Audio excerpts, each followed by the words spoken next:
Episode 79, Eddie Murray. Episode. And then it does it. No, so here's the thing.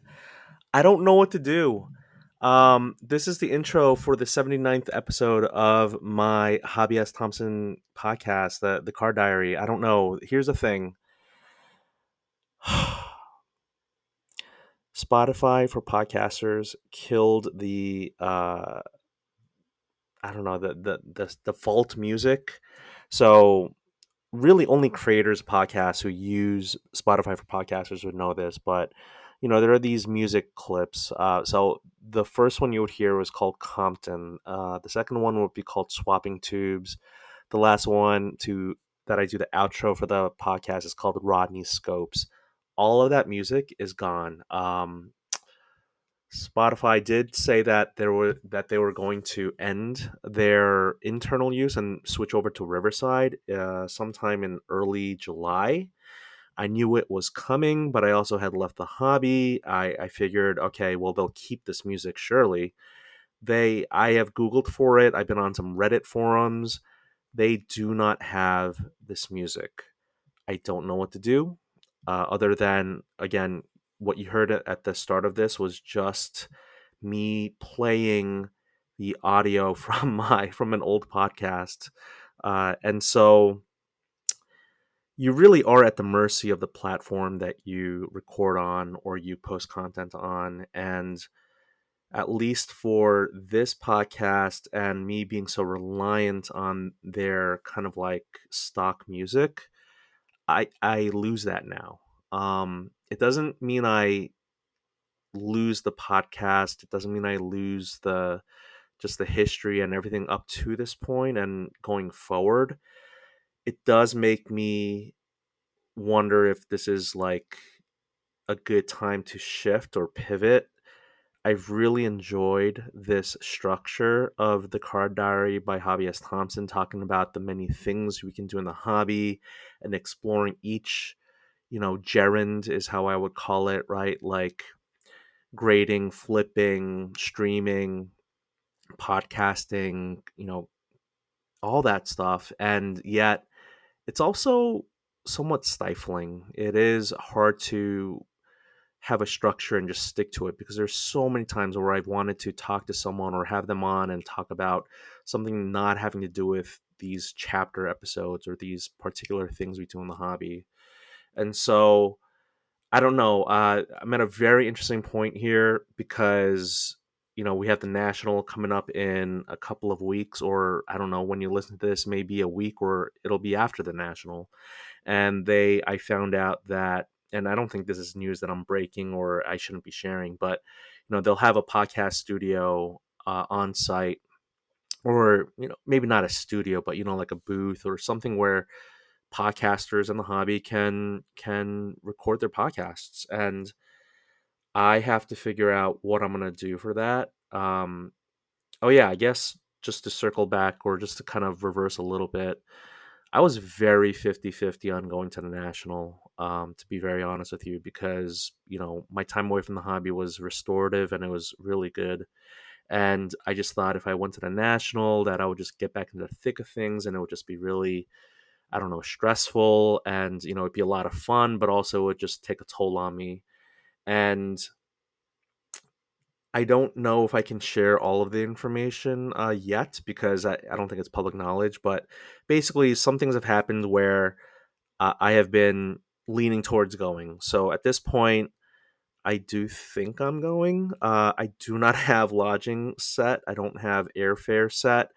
I will say from the nation's capital, the Northern Virginia area, Cleveland, I did not know this, was a less than a 6 hour drive, just straight shot without any stops, which I'm not going to do that. Like, I have to stop.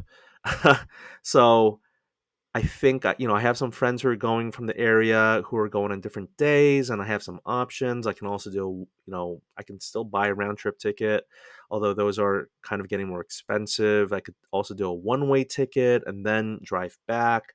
So I have my options.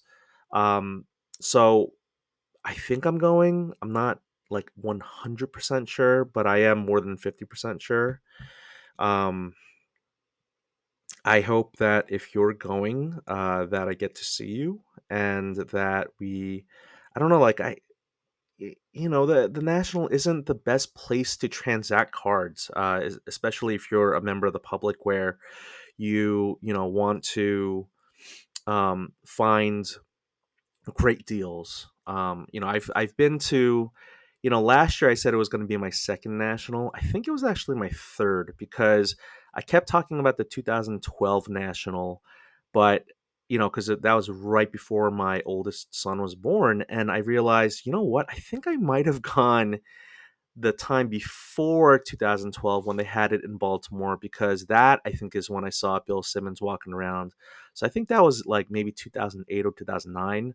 So whether it's the third or fourth national, in 2024 that I go to, I just know that, last year, based on last year, that and walking around and talking to vendors and dealers and trying to make some deals, it, like the table costs are more than a local card show or regional card show, and people feel like they have to make margins, and they have to make it that yeah, they want to make deals and they want to sell cards, but they're not there to give deep discounts, especially in the earlier half or earlier part of the show, meaning Wednesday, Thursday, Friday, Saturday.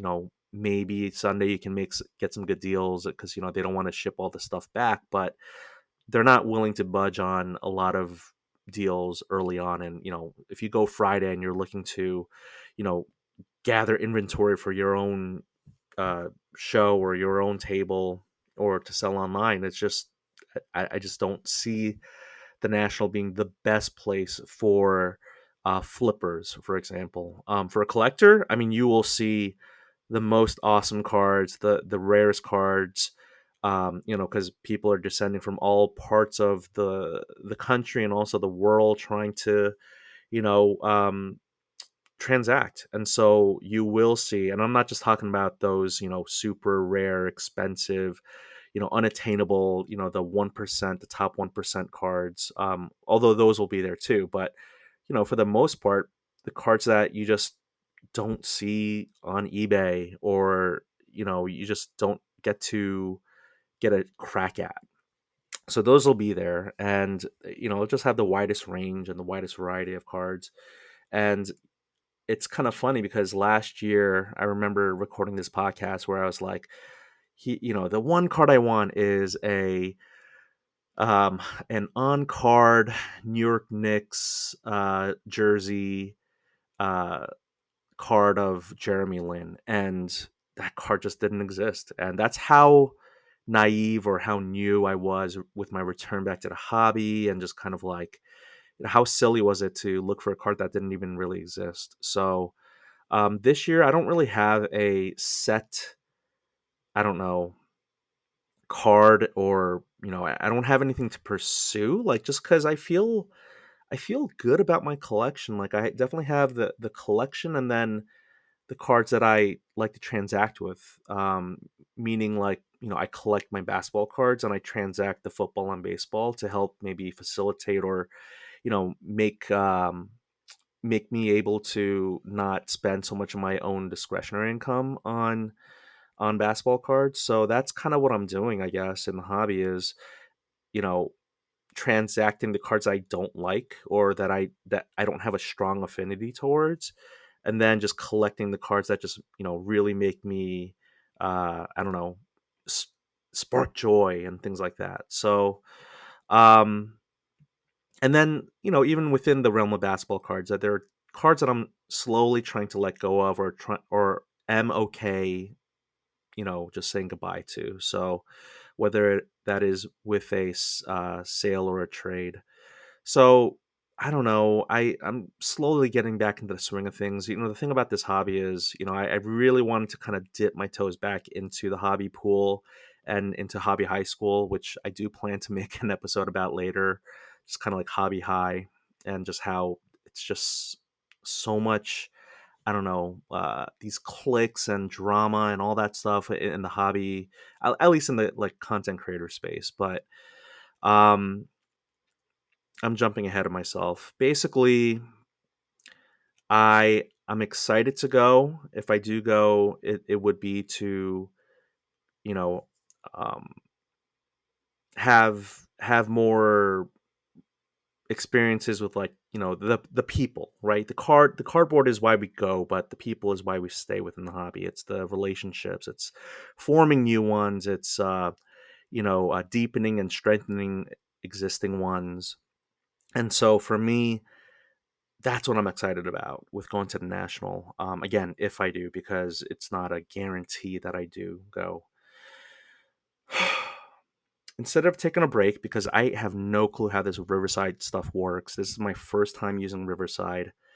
Um, I want to briefly just talk about the episode you're about to listen to, because it is about a break I got into on Fanatics Live with Valor Sports Cards, who has been a guest on this podcast, who I appreciate, and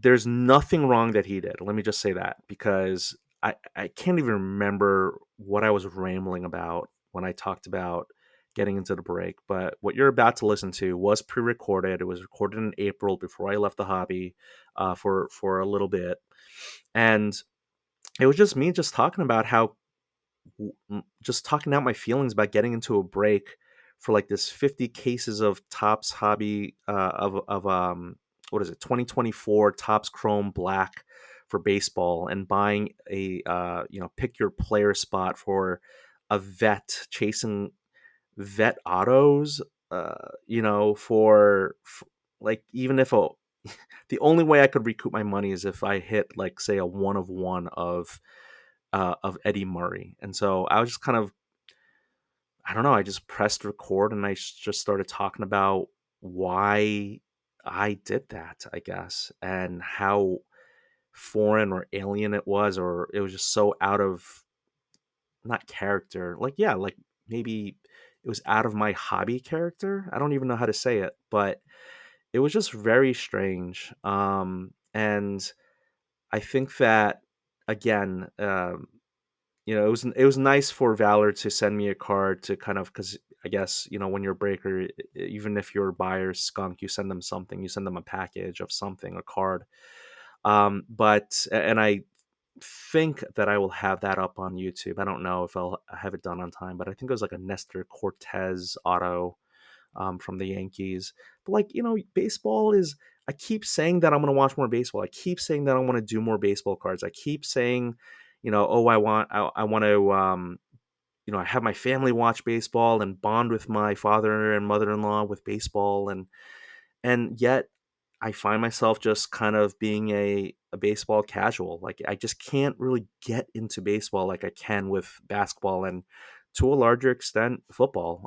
Because again, when it comes to Sundays, it's all about the watching all the games you can.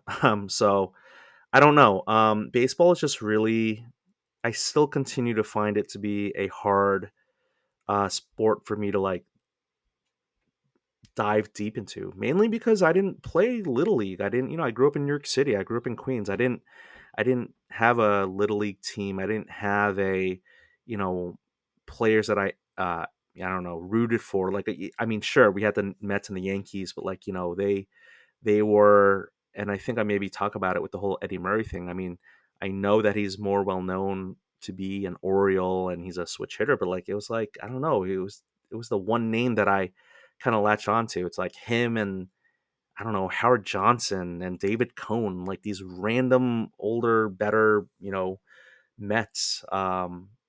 Darryl Strawberry. I mean, I guess it's wild that he was both a Met and a Yankee, I guess. But I'm just rambling at this point. I should stop. We're about at the 15-minute mark. Again, I do apologize for the audio. I can't believe that I've lost, or from this point going forward, there just won't be all those, like, little ways to start the music. There's no way to have an outro with the same music. I just have to figure it out on the fly. And So I'm done here with this intro. It went longer. I didn't do a series at 7 minutes. I just started talking. I missed this. I do want to continue to do a podcast. I just don't know in what form and format. Again, you really are at the mercy of these platforms, and when they make changes, you just have to roll with it. So, I remain optimistic about continuing to do this. It just may be more YouTube focused or more, I don't know, just something different, I think.